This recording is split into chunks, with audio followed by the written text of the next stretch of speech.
Thank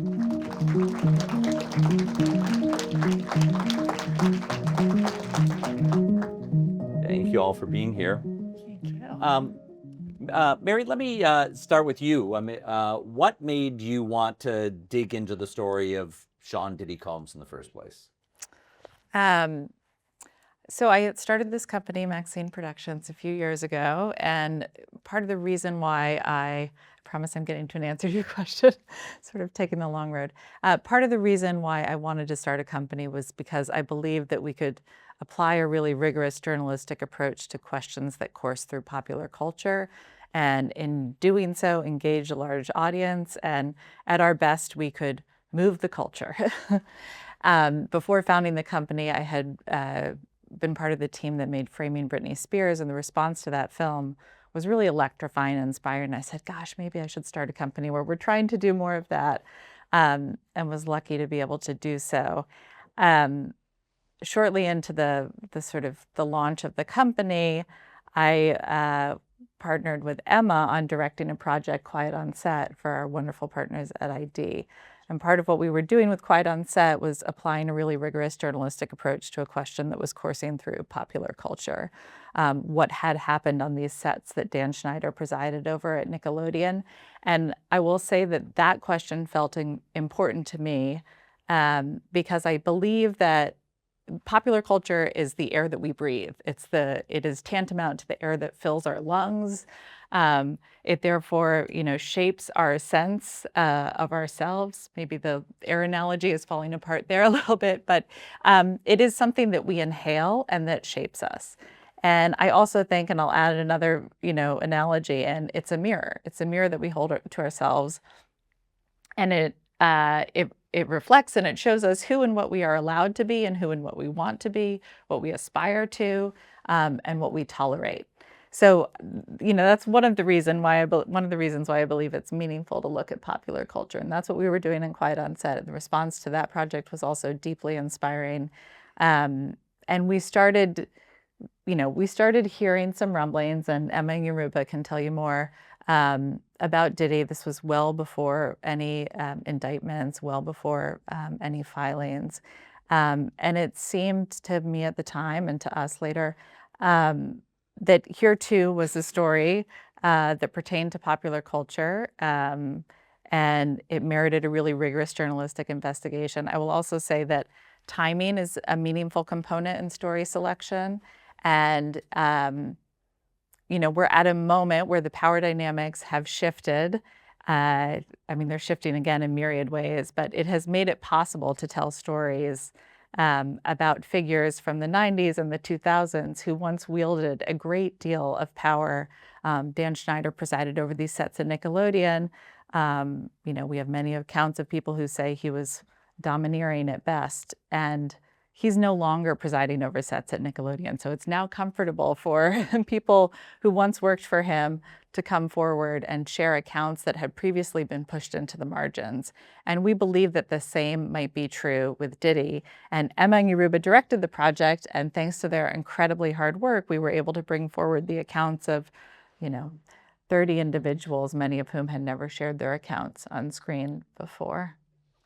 So Emma, can you talk a little bit about those 30 people who were participating? And as I understand it, you were beginning this process before Sean Combs was arrested in 2024, and even before Cassie, the singer in his world, filed a kind of key lawsuit against him in 2023.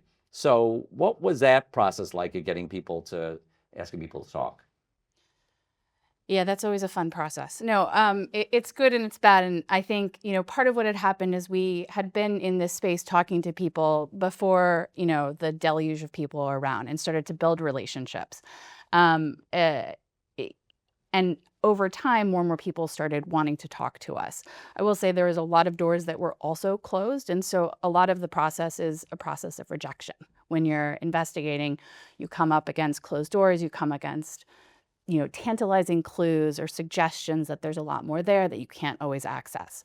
But I think, part of it is sort of staying the course, building trust. And, as events started to unfold, events like the raid, or we were filming the day that the video of Cassie in the hotel came out, and we're far, far along in the production by the time he got arrested, more and more people started to sort of see those events and reflect upon their past. And then people would, take our call again or call us back or talk to a friend who'd already been in touch.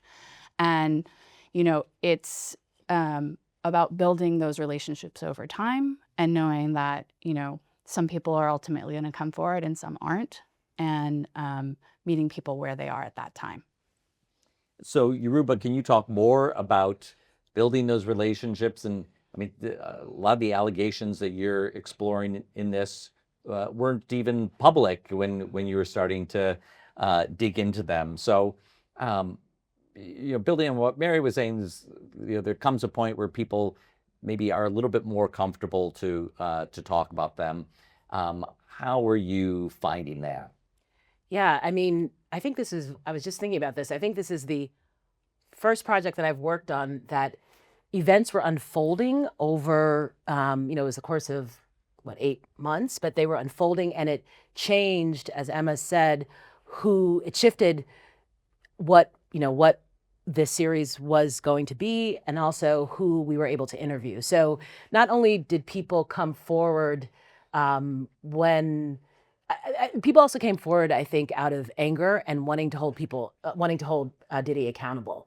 So we found that at each of these, processes, and keeping in touch with them, going back to them. Sometimes they would, they would call us or we would call them, and yeah, it was just that, like, up until our edit ended and up until his arrest, that process kept flowing. I think people felt there were safety in numbers because there was a lot of fear. And I believe that our participants, found the process of holding him accountable, of telling their story that so many had kept hidden for so long, was a process, part of their process of healing as well. I mean, for people who haven't seen it yet, is there an interview that stood out to you along the way of feeling like a turning point or an aha moment for you? Well, it was very early on. One of the first interviews that we did was with Thalia, who has a very harrowing story of rape by Diddy. And That's her allegation. The allegation of rape. And it was, it's hearing these stories is very emotional. It's very heartbreaking. And it made us, I think, understand the sort of depth of trauma that these people who are coming forward were dealing with. And that was very early on in the process. Yeah, but I'll also say it was actually much later on in the process that we had connected with Kat, who had dated Diddy for a period post Cassie, but then, talks about the night that, she says that she was sexually assaulted by him. And that had happened in,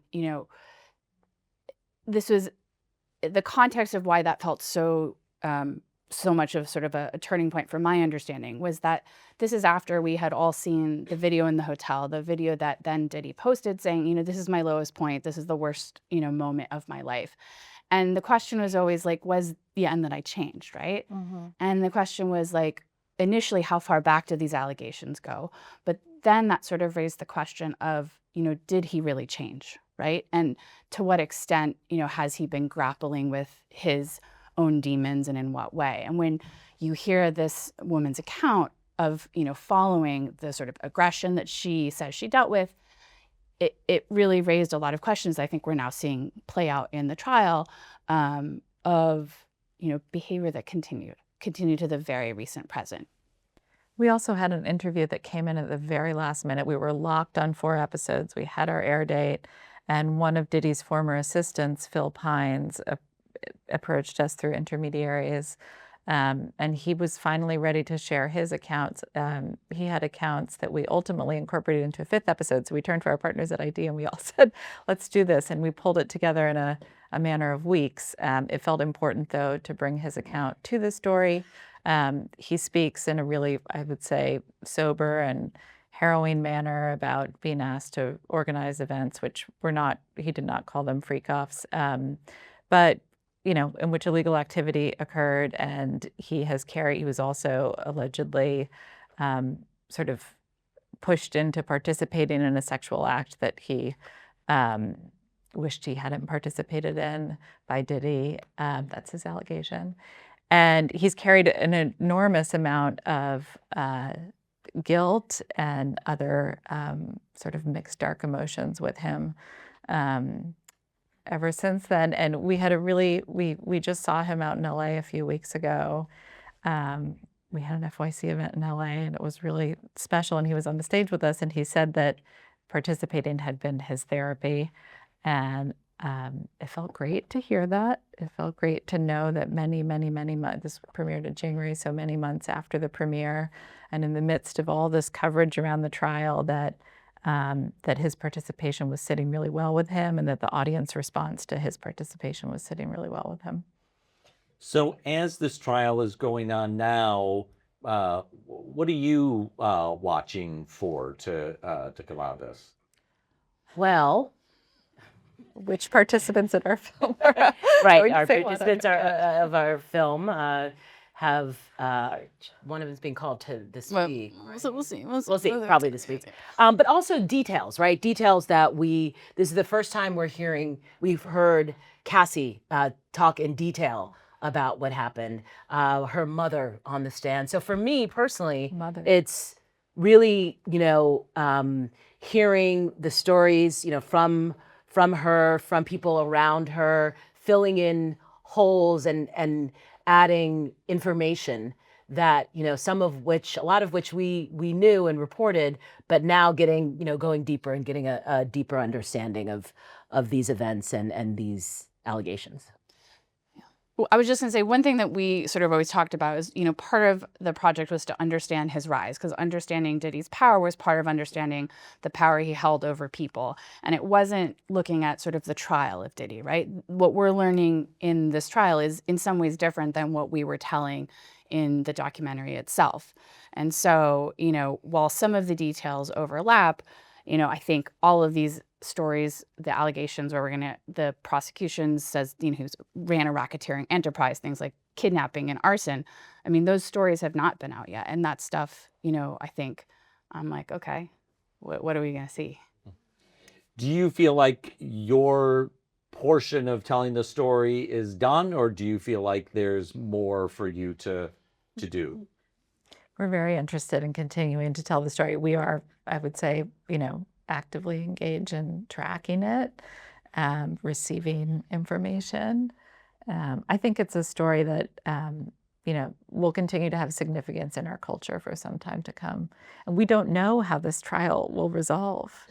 And we don't know. And then we don't imagine Diddy is convicted and Trump pardons him. There was, an article in Rolling Stone today by our partner, because we produce this in partnership with Rolling Stone Films, and the reporter Cheyenne, who you see in the trailer and who's throughout the film, there was an article that she published today about